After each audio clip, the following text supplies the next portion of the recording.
In this episode, we're handing it over to you. We will answer some of the questions that you have asked us throughout the year. Welcome to Your First Home Buyer Guide, the podcast for first home buyers who want to get it right. I'm Megan and that was Veronica. We're both buyers agents and probably old enough to be your mums. But that's a good thing because between us, we've got over 40 years experience and we are going to share with you bucket loads of stories about avoidable mistakes. Together, we're going to make sure that you get unbiased and real information that you can rely on so you can get where you want to be without missing a step. Now, we've got loads of great tips for you in this episode, and if you'd like more useful tools, head over to the website homebuyeracademy.com.au. There you'll find free checklists that you can download, a free mini course on how to price a property, and our Where to Buy workshop for only $39. Priceless stuff, really. Bargain. But before we get into the interesting stuff in this week's episode, here's the boring bit, the disclaimer. You, of course, know that nothing in this podcast is to be taken as personal advice. We always recommend getting the advice of an expert in their field of expertise. Now, we've done our very best to ensure that the content is correct at the time of recording, but things change. So check with the relevant government authority or your advisors to get the most up-to-date information.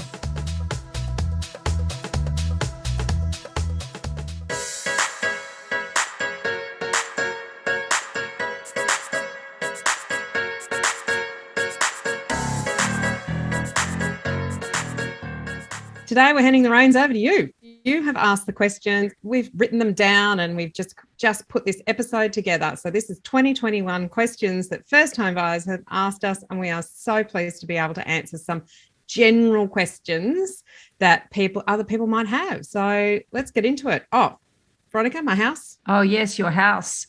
That's where I want to be. We are recording this in December. We're getting very close to Christmas holidays, and Megan is channeling...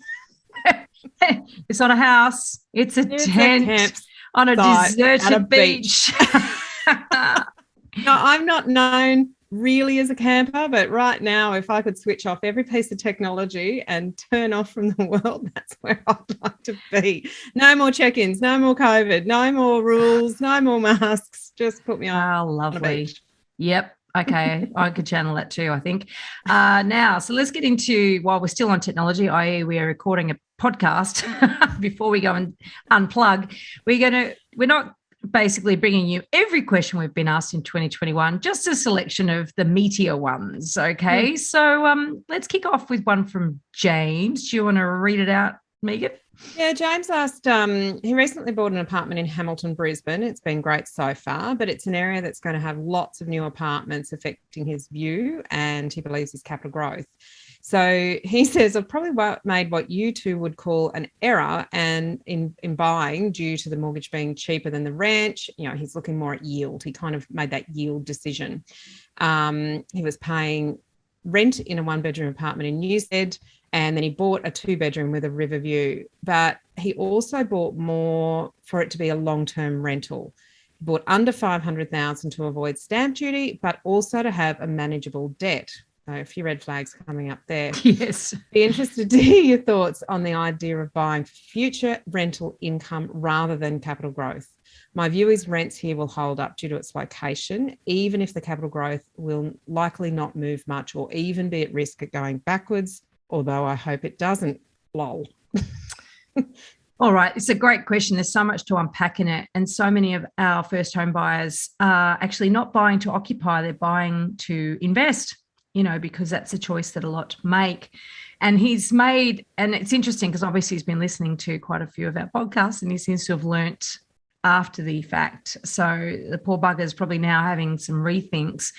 Now, I guess, Megan, you know this area, and we'll get to the buying for future income versus capital growth in a minute. We will not leave that bit alone, but let's just sort of tap into what he's talking about.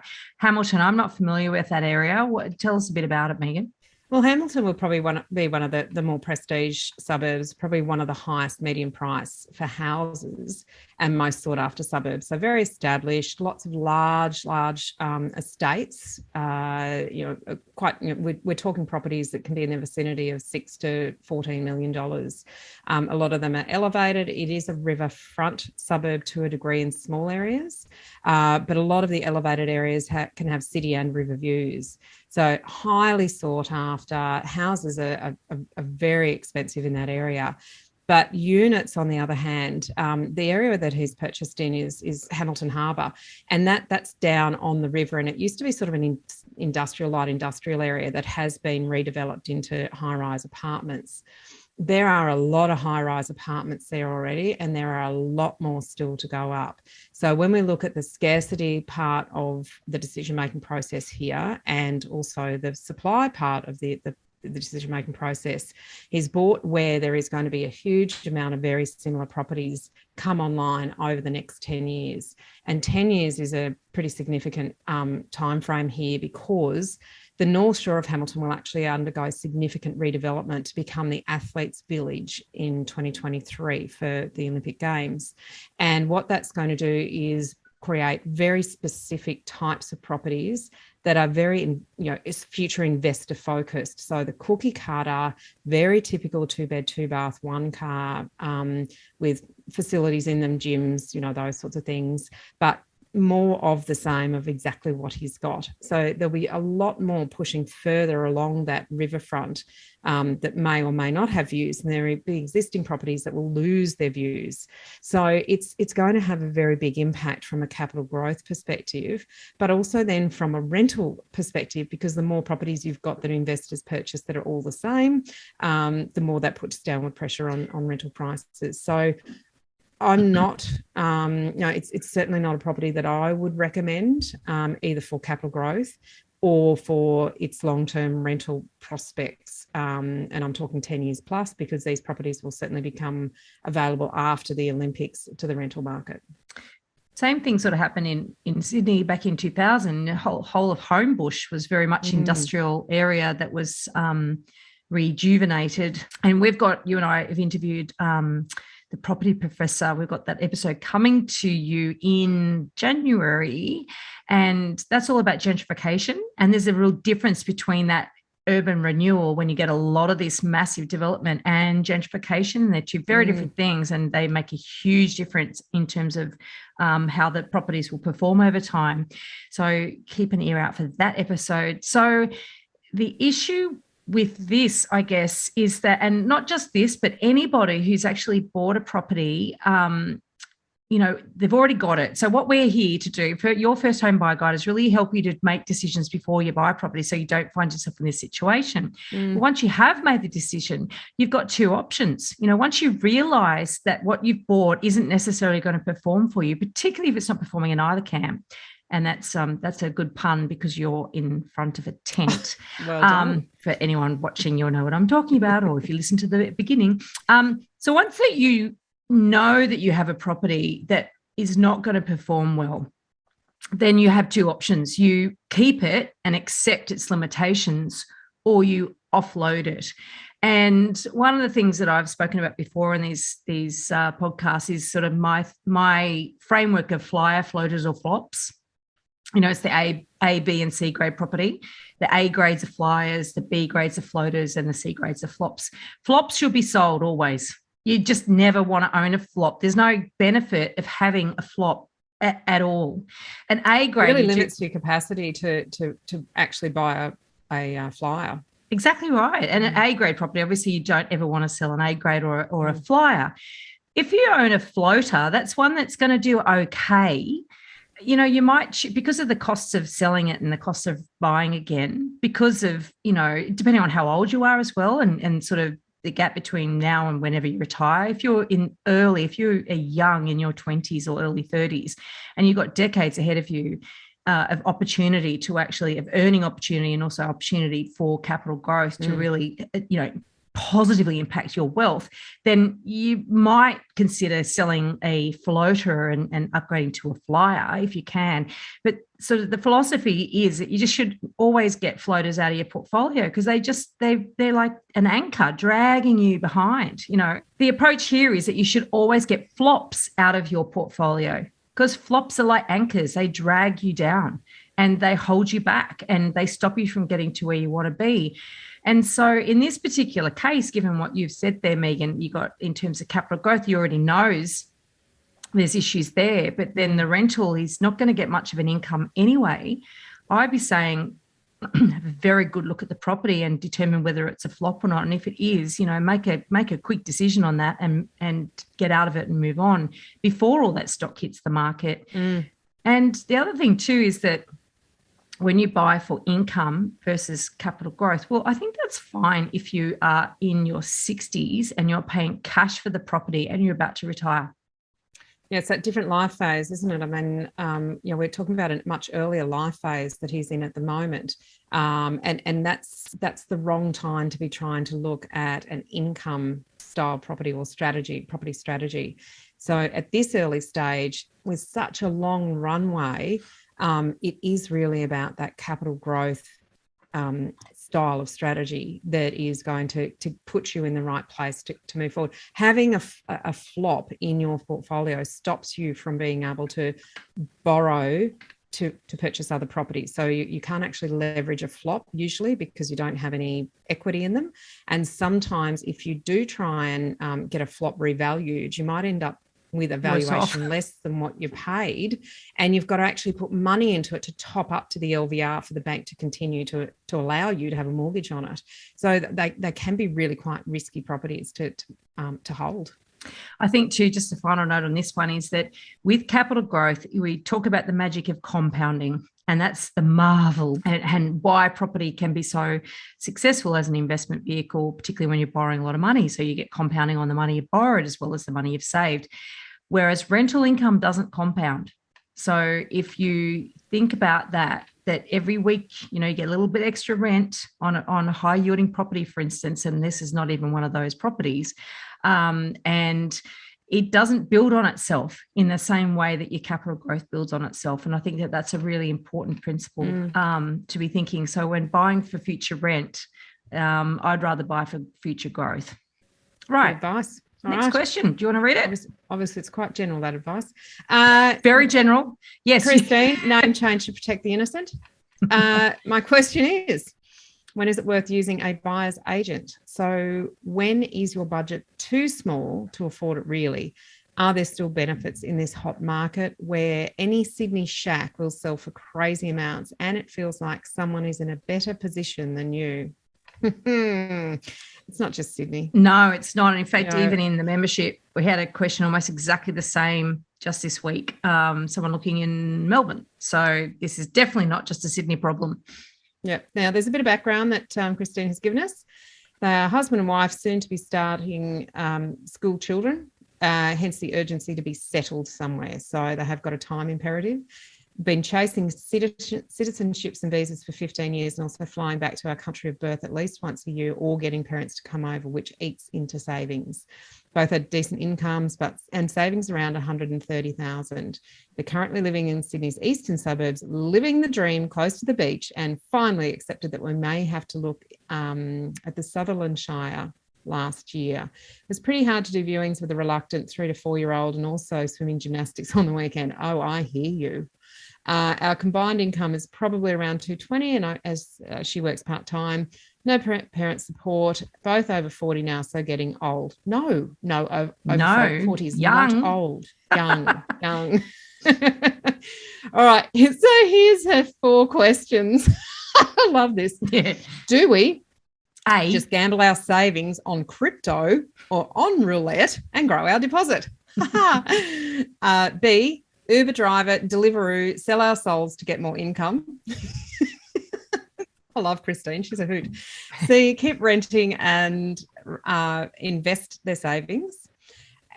Or D, use a buyer's agent to find us a hidden unicorn house. Wow. Well, A and B. Don't even know where to start there, but let's knock out A. We can knock out A. Yeah, easy answer. No. We are not into high-risk strategies. Don't gamble your deposit. That's the thing. Gamble small amounts that you can afford to lose. Do not gamble your hard-earned savings. So that's sort of an easy one. Uber driver, delivery, sell your souls. Well, maybe. Not about selling your soul. I mean, you want to keep that if you can. But certainly secondary incomes, people are doing that quite often and doing it quite well. You've got to, obviously that has an impact on your lifestyle. So if you've got children and the weekends are already rushed, then adding in Uber Eats and those sorts of things.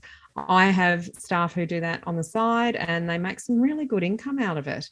Just be really careful, obviously, that I think you're responsible for your own payment of tax. And, there's a whole lot of things you need to be aware of. So what you get in the hand isn't necessarily what you get in the hand. So have a good think about that, and it will add to your tax. So it will have an impact on which tax bracket you actually sit in.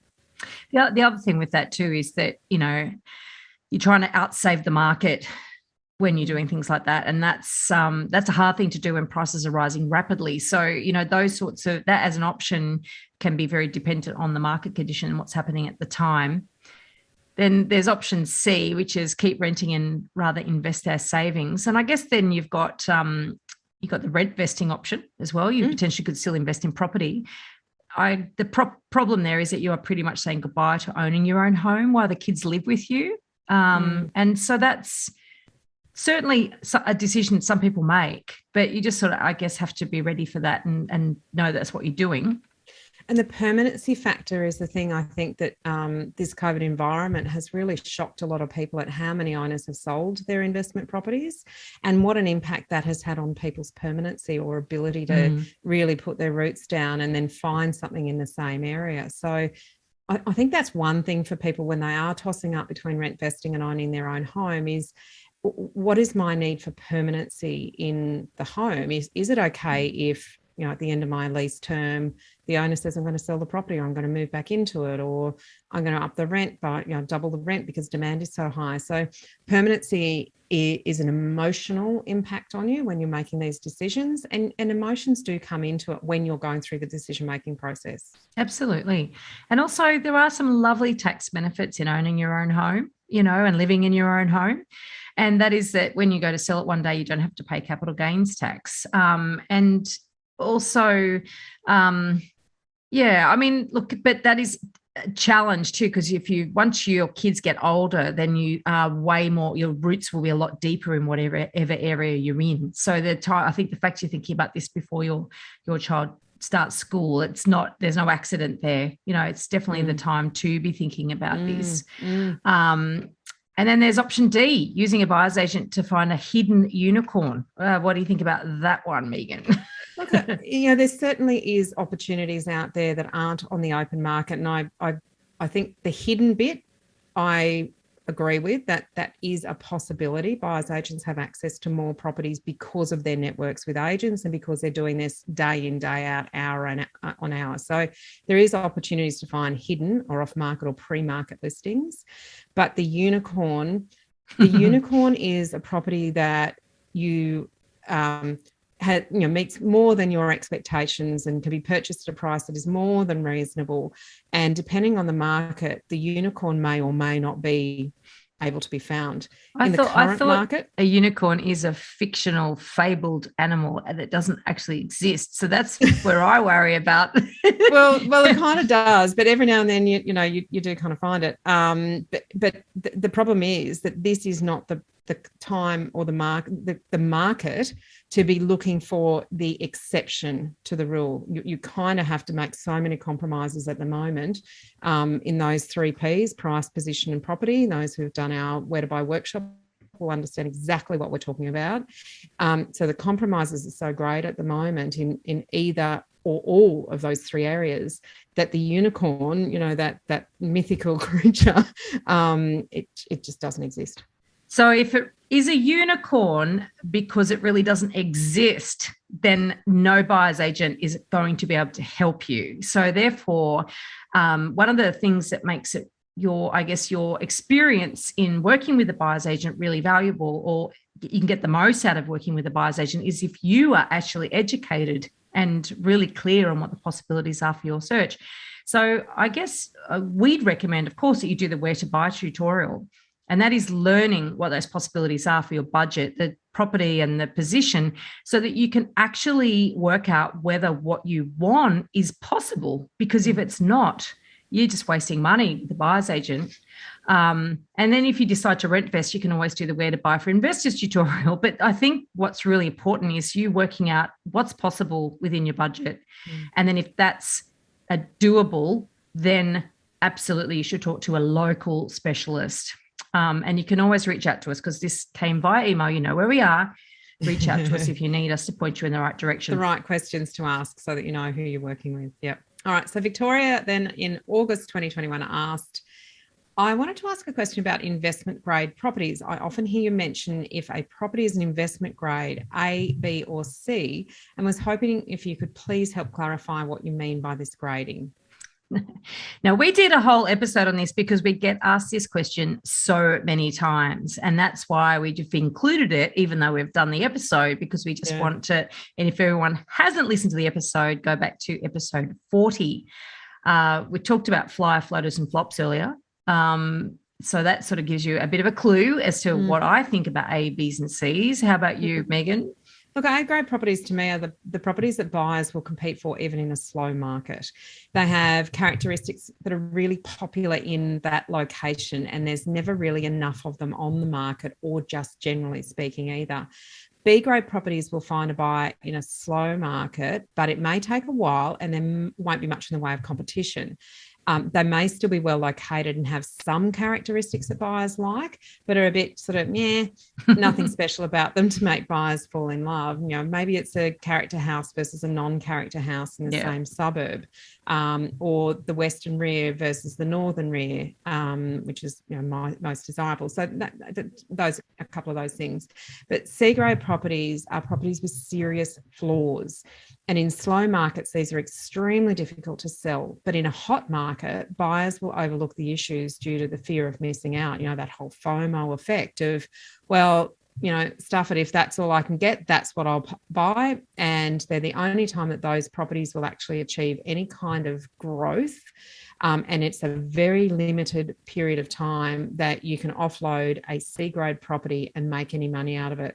So our major concern with C-grade properties is you have to be an expert at picking the timing of the market to sell at the peak in order to make any money out of a C-grade property. Yep, you do. And you know what? Good luck with that. I consider myself an expert, and I haven't always managed to time the market perfectly. So, nobody can do that. It doesn't matter how you... It's not a strategy. Yeah, you're in it day in, day out like me. Even then you can't do it. You got Buckleys. So just don't go buying C-grade properties. No flops out there, please, people. Now, Rhiannon, in terms of finding local solicitors and inspectors, how local is local? Great question. Within the same council or just around the same city, not regional? I'm looking in a few different suburbs, some on the opposite sides of the city. Do I need to have solicitors and inspectors lined up, or at least compiled a list in each of those council areas and then choose one I need to use once I've decided on a property? And what does that mean for turnaround time when it comes to the purchase? Now, obviously, Rhiannon has done our course because she's building her support crew before she does her searches, and that's putting the steps in the right order. And in terms of accountants, because I'm considering rent vesting, would I just go with my usual tax accountant, or is this another one that for some reason needs to be local or specifically focused on property? A few things there. So first is, how local is local for solicitors and inspectors? I think particularly if you're buying in a city. So I think Rhiannon's in Melbourne actually. And so really, I'd sort of break it down to, there's like suburban specialists and then there's inner city specialists. And if you're looking at buying strata, I think you should find a strata specialist. Yes. So the local doesn't need to be the local solicitor. In fact, they're probably the worst one you should choose, because they're much more generalist and they don't necessarily specialise in property. And I think that's a really important thing to focus on. They just don't have the volume to be specialists, do they? So you can do a city-based solicitor or conveyancer. Quite often they will do all over the city. And the suburban ones, if it's a suburban conveyancing firm or a property specialist firm, are more inclined to do sort of houses in those sorts of, typical areas. So they've got understanding of the different councils, et cetera, et cetera. So yeah, you don't have to go narrow it down to the suburb specifically, but just at least in the region. And certainly if you're buying in the regions. Yeah, ideally, very important. I guess one of the biggest property specialists in that area, in the region, you do need them to understand the things that go on, the pitfalls and the things that could go wrong, because that's basically what they're there to protect you from, and the issues with contracts in different localities. So that's an important one. Certainly, and with strata, absolutely somebody who understands buildings. So we've done a few episodes of recent times on sort of the strata due diligence, and there is a whole extra layer you need to worry about. And for the solicitor to give you the best guidance, you do need to get somebody who knows what they're doing. Building inspectors, I think that what you're after is someone who inspects similar type properties, aren't you? I mean, Brisbane, for more instance. so than regional or suburb specific. Sorry, well, region, you've got to think about travel time as well. So some inspectors are not going to travel very far from their location. So they may actually specialise. You might be forced into a specialist simply because that's how far they'll travel.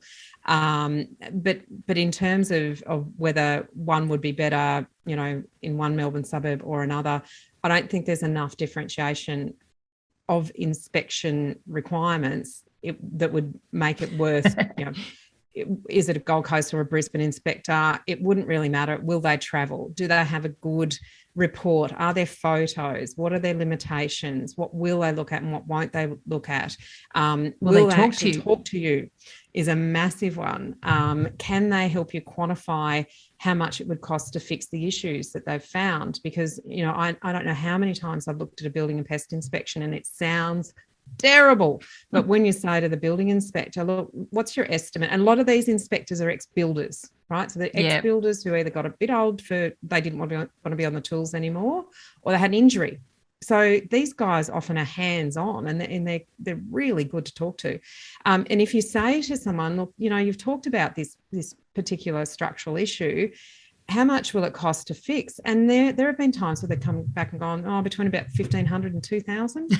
And it sounds like it's $20,000 to $30,000 worth of issues. And when you realise that, it changes the way that you look at it and go, great, okay, well, that's something I can deal with. It's not a big structural, so having the conversation with them and if they can help you quantify what it will cost to actually fix the issues that are found, that's gold.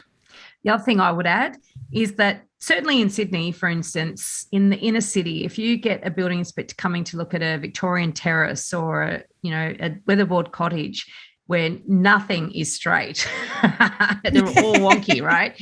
And that building inspector has been used to inspecting modern houses out in the suburbs, they will always give it a way worse report than a local building inspector who does a lot of those older houses. And so that's an important thing, because I've read the different reports for these sorts of properties based on whoever wrote them. So you do need, I think the big thing is that the inspector needs to do a lot of the similar type of house. And then then one question to ask is, how does this compare with others of the same age? And then if they say, well, it's worse, then you think, okay, I need to leave it alone. And if it's better than or just as good or the same, then you can have more confidence. Yeah. And that's an interesting thing. When you see average on a building inspection, you think, oh, really? It's average? Probably the average best. Is fine. Now, with the accountant, I just say as long as they're good with tax advice, and ideally they do understand and respect property, because quite often an accountant who's good with tax will tell you terrible things to do, like go and buy brand new off the plan because you get deductions. And so they're focusing more work to do. Terrible. You got focusing on the short term rather than the long term. Buying a property to get tax deductions is a terrible thing to do. That's not the reason to buy property.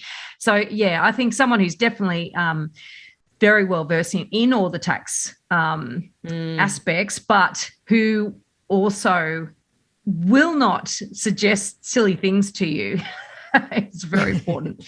Let's not let the accountant give you property advice. No. And don't go to one of those places that, those places that just mass produce tax returns. You do need to find someone who's a bit more skilled to give you some advice in terms of structuring and all the things that you don't know. That's what it comes down to, isn't it? Absolutely. Our last question is from Michael, and this was actually a question that was asked in our Where to Buy tutorial for investors.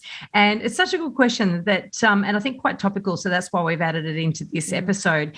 What are your thoughts on capital growth of townhouses you can often buy in a better area with a lower budget versus buying a house further out? And that is one of the benefits. Do people still care about commuting? So now he's thinking, but what about a house further out?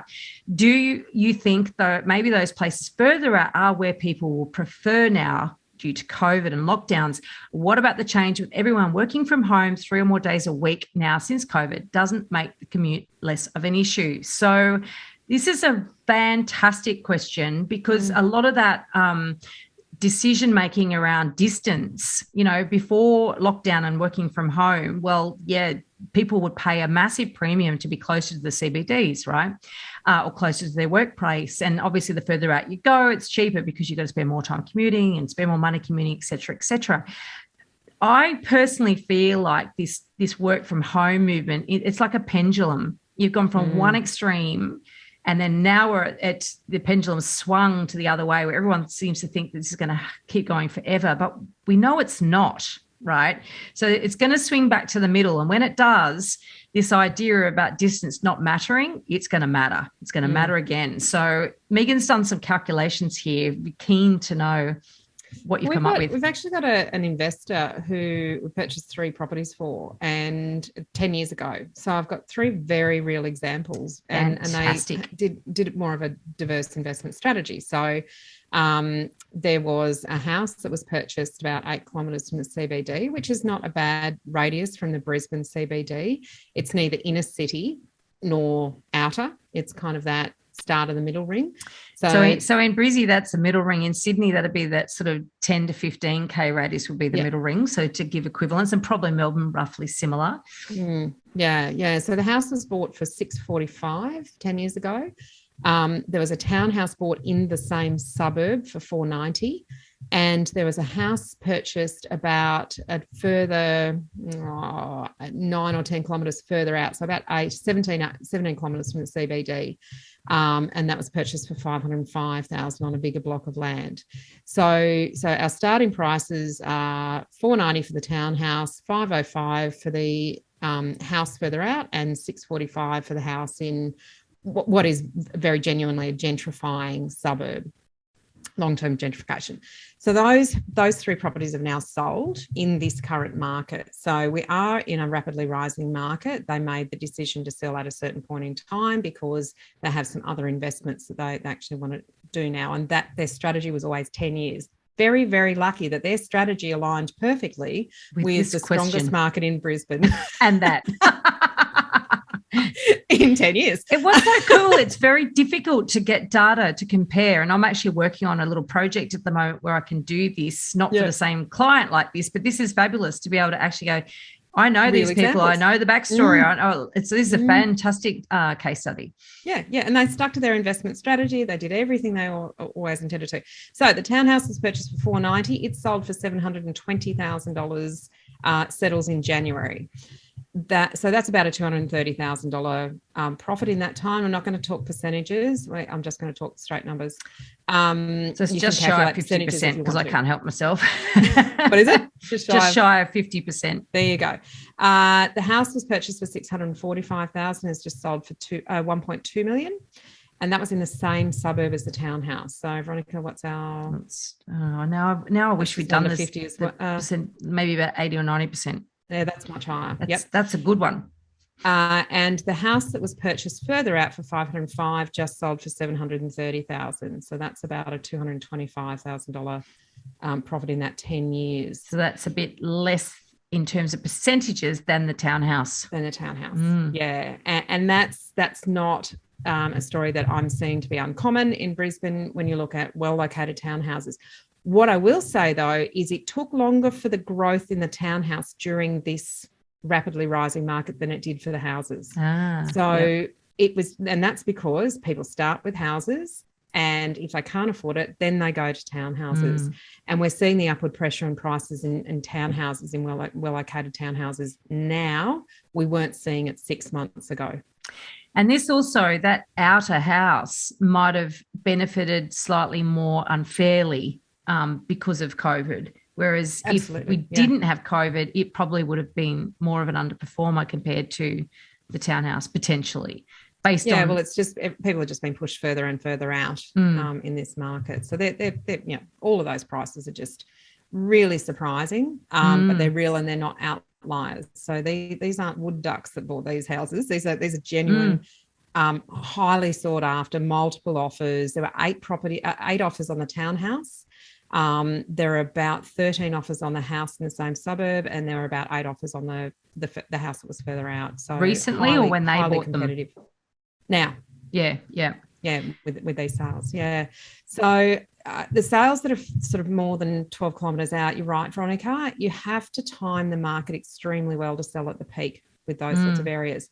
But if you go further and further out, and I'm talking now, maybe your Ipswiches or Logans or those sorts of areas where there's a lot of supply and there isn't a lot of character and there isn't a lot of population pressure, they take even longer, and you have to be so good at timing the market and hold on until the market is rapidly rising in order to get a profit out of them. Yeah, so it takes away your flexibility to choose when to sell. Yeah, that's very interesting. Now, in the last boom in Sydney, so there was a big boom. You guys probably were busy saving your deposits back then if you were actually even thinking about buying a property. But between 2012 and 2017, there was a big boom of prices in Sydney. And around about halfway through that point, quite a lot of first home buyers were just, and some upgraders from apartments into houses as well, were faced with that dilemma of, well, I need 3 bedrooms because I've got a child, maybe 2 children. I need a bit of outdoor space because I've got a child, maybe 2 children. I need, I can't buy another apartment. I need to, and I can't afford a house. And they're faced with that decision. Do I go further out, or do I suck it up and buy a townhouse? And we saw, and this is back then, we absolutely saw the rise of the townhouse. So a good townhouse in a small complex in a good location with well-proportioned rooms. Quite often townhouses, particularly in inner Sydney and Melbourne as well, you got a lot of properties without parking, a lot of houses, terraces and semis and cottages that don't have parking, because let's face it, when horses and carriages were the mode of transport, they weren't put in garages. They weren't parked in the backyard. No. The dunny lanes were only wide enough for the dunny cart. They were not wide enough to take a Range Rover down. And so there's a huge proportion of properties in these inner suburbs that don't have parking. And yet when townhouses get developed, it's very rare that they don't have parking. Quite often they've got underground parking. Yeah. The best ones have internal access. So you actually sometimes get amenities in townhouses that you would not get in a house in the same suburb, depending on where they're located, of course. So once again, the same rules apply though. You don't want to be buying where there's oversupply. You don't want to be buying where, it's a bad location or a busy road or where it's poor quality. There's, all the same principles apply. But I do think that a lot of these locations, as they become increasingly unaffordable, the townhouses become increasingly a good option for young families. And that's what you've got to be thinking about, your sort of, the pressure and the appeal in that market segment is a really positive thing. And from a rental perspective, we discourage people from buying for rental yield. However, just as an aside, generally the rent yield on a townhouse in a good location is better than the rent yield on a house further out. Yeah. All other things being equal. All right. Well, that wraps up this Q&A episode. Don't forget, send your questions in. There's numerous ways. You can email them. You can, jump on Facebook. You can do lots of things. So jump onto Facebook. I think that's, something that you can keep up to date with what we're sending out and make sure you like the page so that you can keep up to date with the tips that we are sending out to people regularly. Absolutely. In this episode, we've covered a very small part of our 10-step online course for first home buyers. If you would like to learn more about the process and how to buy without making a mistake, then head over to our website, www.homebuyeracademy.com.au. Don't forget to subscribe to the podcast so you won't miss an episode. And if you like what you've heard today, please give us an iTunes review. 5 stars would be wonderful. It will help others find us as well. Thank you for joining us. We hope you found this really useful. And if you have, please share the love with others who you know are in the same boat. We'll be back next week with some more priceless stuff.